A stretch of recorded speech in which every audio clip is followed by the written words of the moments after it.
ઉત્તર પ્રદેશની અંદર પોલીસ વિભાગમાં નોકરીથી વંચિત રહ્યા. લાંબા સમયથી આવેલી અહીંયા ભરતી જે માધ્યમોમાં સમગ્ર વિગત પ્રકાશિત થઈ, ત્યાંની એસટીએફ જે તપાસ કરે એની આગળ તાર આવ્યા. એની તપાસ કરતા જે કંપનીએ આ સમગ્ર સ્પર્ધાત્મક પરીક્ષા માટેનો ખેલ કરેલો, એ કંપનીના સંચાલકને વારંવાર સમન્સ પછી પણ તેઓ હાજર થવાને બદલે ગાયબ થઈ ગયા છે, ભાગેલું છે, એવા માધ્યમોમાં પણ સમાચાર આવ્યા છે. ત્યારે આ એસટીએફ જે તપાસ કરીને જે વિગત આવી, પણ એની સાથે સાથે જોવો તો કામ ગુજરાતમાંથી હોય, પેપર ફૂટવાની ઘટના તો 24 પેપરો ફૂટે. એના ખેલ કરનારા કોણ? ગામથી લઈને ગાંધીનગર ને શહેરથી લઈને સચિવાલય સુધી ભ્રષ્ટાચાર. અને આ ખેલની અંદર તલાટી મંત્રીથી લઈને એલઆરડી ની પરીક્ષા બધામાં આ ખેલો થયા અને એક પણ વખત મોટા માથા પકડાણા નથી. બીજી રીતે વ્યાપક કૌભાંડ મધ્યપ્રદેશની અંદર, એમાં પણ ભાજપ અને આરએસએસ સાથે સંકળાયેલા લોકોને પાછલા બાને એન્ટ્રી. યુપીની અંદર પણ જે ખેલ થયો એમાં પણ પાછલા બાનેથી અંદર લોકોને ગેરરીતિ ગોલમાલ કરીને ઘુસાડવાના. એટલે કે સાચો અને મહેનત વાળો રહી જાય અને ખોટો અને પૈસા વાળો ગોઠવાઈ જાય એવી આખી વ્યવસ્થા એ ભાજપા અને આરએસએસ નું આ મોડેલ છે. અને આ મોડેલના કારણે માત્ર ગુજરાતમાં નહીં, ઉત્તર પ્રદેશ, હરિયાણા, ઝારખંડ, મધ્યપ્રદેશ, બિહાર, દિલ્હી સહિત હવે તો દેશની અંદર પણ જાહેર પરીક્ષાની અંદર આ ગોલમાલ ને ગેરરીતિનું મોડેલ ભાજપાએ એક્સપાન્ડ કર્યું છે. ત્યારે આપના માધ્યમથી માંગ કરું છું કે ગુજરાતની જે કંપની છે એના ડિરેક્ટરોને સેફ મેસેજ આપનારમાં કોના આશીર્વાદ છે?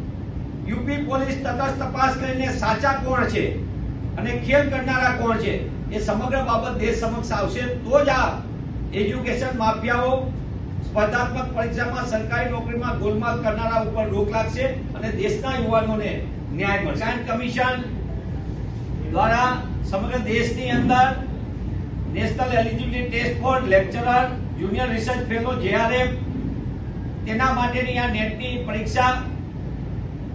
પણ જે રીતે પરીક્ષાને 11 લાખ જેટલા યુવાન યુવતીઓ સમગ્ર દેશમાં પોતાનું ઉજ્જવળ ભવિષ્ય ઉચ્ચ શિક્ષણમાં ઘડવા માટે જ્યારે પરીક્ષા આપી હોય, ત્યારે નવજવાનોના ભવિષ્ય સાથે જે સૌથી વધુ વિવાદમાં અત્યારે કેન્દ્ર સ્થાને જે નેશનલ ટેસ્ટિંગ એજન્સી આમાં સીધી આવે છે.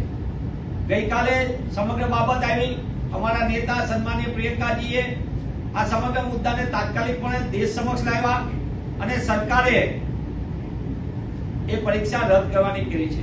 પણ મારી આપના માધ્યમથી એ પૂછવું છે કે એનટીએ જે નીટ માટે પણ ખેલમાં છે, જેની સામે અનેક પ્રકારની અવિશ્વાસનું વાતાવરણ સમગ્ર દેશમાં ઊભું થયું છે. યુજીસી નેટની પરીક્ષા પણ નેશનલ ટેસ્ટિંગ એજન્સી જ કરી રહી છે. તો સરકાર કોના લાભાર્થી આ ખેલ કરી રહી છે? સરકાર કોને બચાવવા માંગે છે? સરકાર કે જે અમે સીબીઆઈ તપાસ આપી, તો નેટ માટે જો તમે આટલા તાત્કાલિક પગલા લો તો છેલ્લા 1 મહિનાથી નીટ માટે લડાઈ ચાલે છે, એમાં કેમ પગલા લેવા માટે સરકાર આગળ નથી આવતી? અને નેટની માથે સમગ્ર ખેલમાં સંપૂર્ણપણે કેન્દ્ર સરકારની સીધી જવાબદારી બને છે, શિક્ષણ મંત્રાલયની જવાબદારી બને છે અને નેશનલ ટેસ્ટિંગ એજન્સીના વડા જે સીધા આરએસએસ સાથેની ભલામણથી નિયુક્ત થયા છે તેની પણ સીધી જવાબદારી બને છે. તો કેન્દ્ર સરકાર સમયસર નેશનલ ટેસ્ટિંગ એજન્સીના વડાને પહેલા તો પદ ઉપરથી દૂર કરે અને તટસ્થ તપાસ કરે તો જ લોકો સામે સત્ય આવશે અને શિક્ષણની અંદર અને સરકારી નોકરીઓની અંદર ભ્રષ્ટાચાર કરનારા લોકો ઉપર રોક લાગશે.